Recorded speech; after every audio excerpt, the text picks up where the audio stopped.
రాల్సినటువంటి పరిస్థితి ఏర్పడ్డది. అంటే పాలకులే మరి ఇక తూట్లు పొడిస్తే ఇంకా ఎవరు కాపాడగలుగుతారు అధ్యక్ష? అందువల్ల నేను ఆ విషయాల్లోకి ఇప్పుడు now I'm coming to the topic. For every of my word I have a document. ఇది ప్రభుత్వ డాక్యుమెంట్ల ఆధారంగా మాట్లాడుతున్న తప్ప వేగ్గా నేను అసలే మాట్లాడడం లేదు. అయితే ఈ రాష్ట్రంలో అధ్యక్ష ముఖ్యంగా హైదరాబాద్ నడిబొడ్డున డీజిల్ జనరేటర్ల మీద క్రషర్స్ నడుస్తూ ఉన్నాయి. నేను ఎందుకంటున్నా డీజిల్ జనరేటర్ మీద ఎందుకు క్రషర్ నడుస్తున్నాయి?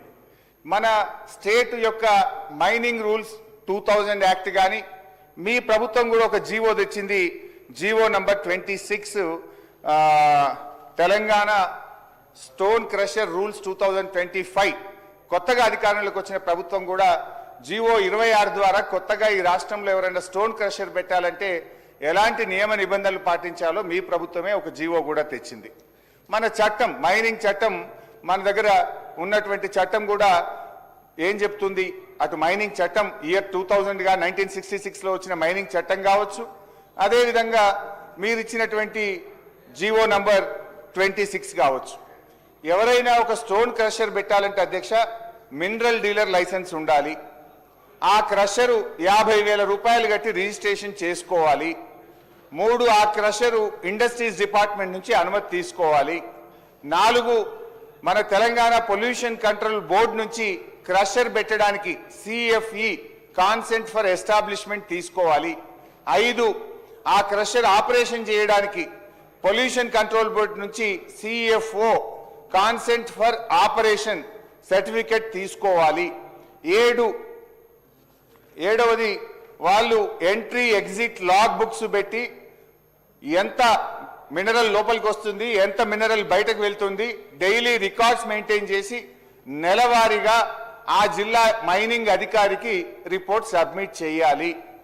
ఇట్లా 7-8 నియమ నిబంధనలు ఉన్నాయి. అయితే నేను చెప్తున్నటువంటి సంస్థలు 7-8 నియమ నిబంధనలో ఏ నిబంధన కూడా పాటించడం లేదు.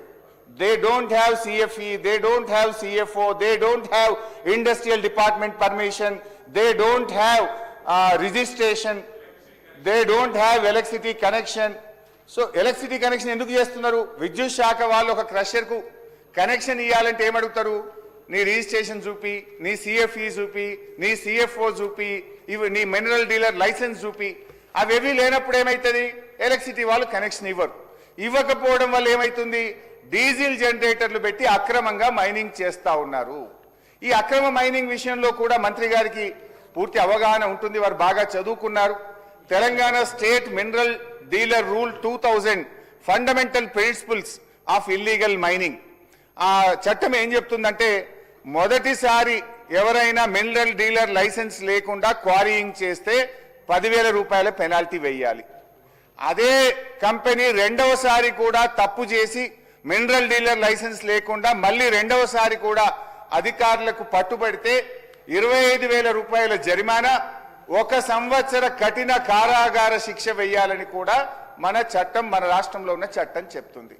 ఇప్పుడు నేను చెప్పబోతున్నటువంటి కంపెనీ మొదటిసారి మినరల్ డీలర్ లైసెన్స్ లేకుండా దొరికింది, రెండవసారి మినరల్ డీలర్ లైసెన్స్ లేకుండా రాష్ట్ర ప్రభుత్వ అధికారులు వెళ్లి షోకాజ్ నోటీసులు కూడా ఇవ్వడం జరిగింది.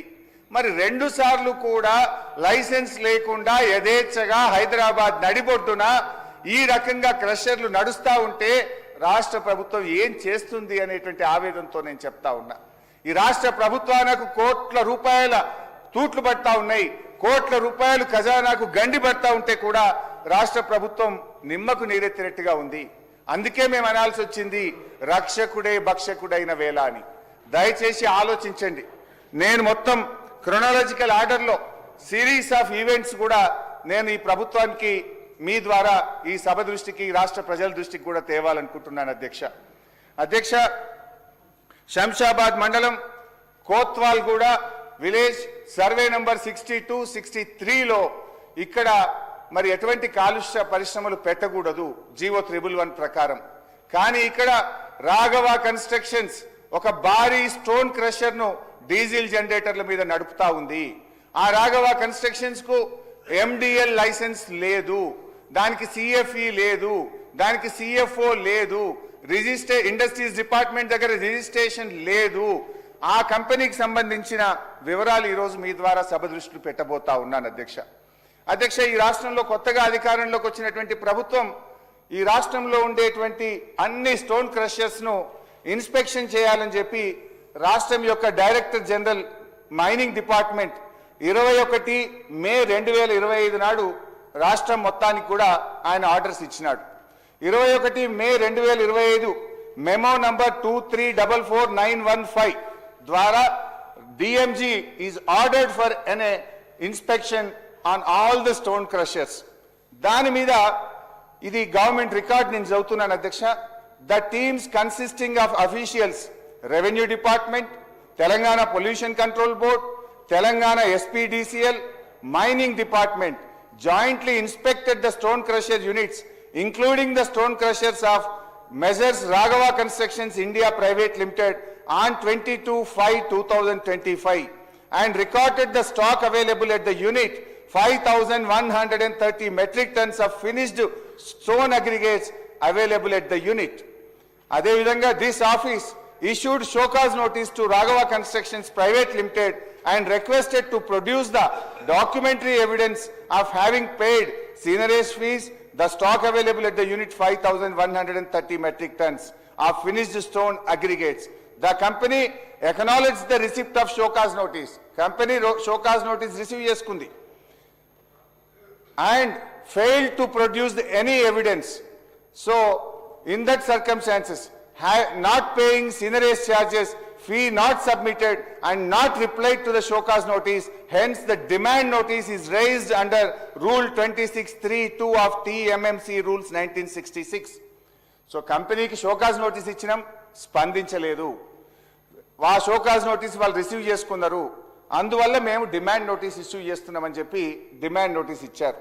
డిమాండ్ నోటీస్ కొన్ని లక్షల రూపాయల పెనాల్టీని విధిస్తూ మీరు ఇల్లీగల్ గా అక్రమంగా రాఘవ కన్స్ట్రక్షన్ ఇది నడుపుతుంది కనుక వెంటనే మీరు ఈ పెనాల్టీ చెల్లించాలని చెప్పి కూడా వారు డిమాండ్ నోటీస్ కూడా ఇవ్వడం జరిగింది అధ్యక్ష. అయితే అధ్యక్ష, ఒక డిమాండ్ నోటీస్ ఇచ్చి వారు ఊరుకోలేదు అధ్యక్ష.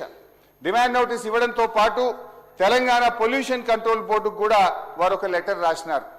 ఏమని రాసిండ్రో ఇది ఆ letter copy. This is official document taken under information act. అయితే అధ్యక్ష 8/8/2025 subject unauthorized stone crushing units located in Vattinagulpalli, Gandipet, Kotwalguda village, Shamshabad mandal. Request to take action. Em rashnar adhyaksha, Raghava Construction survey number 62, Kotwalguda, Shamshabad.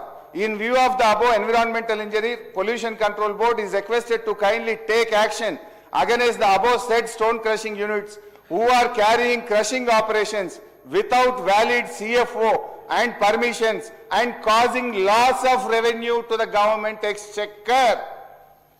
వాళ్ళు pollution కు పాల్పడుతున్నారు, ప్రభుత్వ ఖజానాకు తూట్లు పడుస్తున్నారు, permissions లేవు, వెంటనే చర్య తీసుకోండి అని చెప్పి రంగారెడ్డి జిల్లా AD మైన్స్ రాష్ట్ర పొల్యూషన్ కంట్రోల్ బోర్డుకు ఇది 8/8/2025 నాడు రాసిన లేఖ అధ్యక్ష. ఫస్ట్ షోకాజ్ నోటీస్ ఇచ్చారు, సంస్థ స్పందించలేదు. డిమాండ్ నోటీస్ ఇచ్చారు, సంస్థ స్పందించలేదు.